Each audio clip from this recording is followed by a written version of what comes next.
In this video, I will show you how you can enable the SIM card PIN on your Samsung Galaxy S26, S26 Plus, or the S26 Ultra. Now to do that, just go to Settings, and under Settings, just tap on Connections.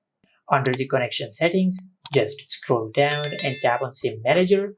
Now on this page, just scroll down to the bottom of the page and tap on More SIM Settings. Now over here, you will find the option for SIM card security. Now just tap on it. Now over here, you can enable the SIM PIN for either your SIM 1 or your SIM 2. For example, I'll select my SIM card 1. Now just enable this toggle. As you can see, it is asking you to enter your current SIM card PIN. Now if it is your first time enabling this toggle, and if it is asking you to enter your current SIM card PIN, do not worry. This means that your SIM card is currently using the default PIN set by your mobile carrier. If you don't know the default PIN for your SIM card from your mobile carrier, you can usually find it online. Just go to your home screen and open the web browser app on your Samsung phone.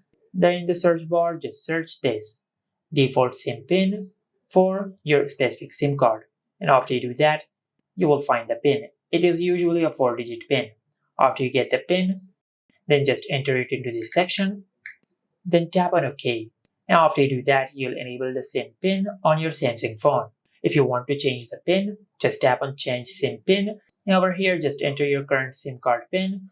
And after you do that, then you will be able to change your SIM card PIN.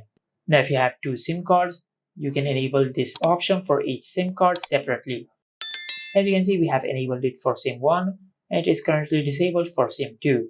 But we can enable it by just enabling this toggle and following the instructions as I have mentioned earlier. And this is it. Make sure to like, comment, and subscribe. Thank you for watching.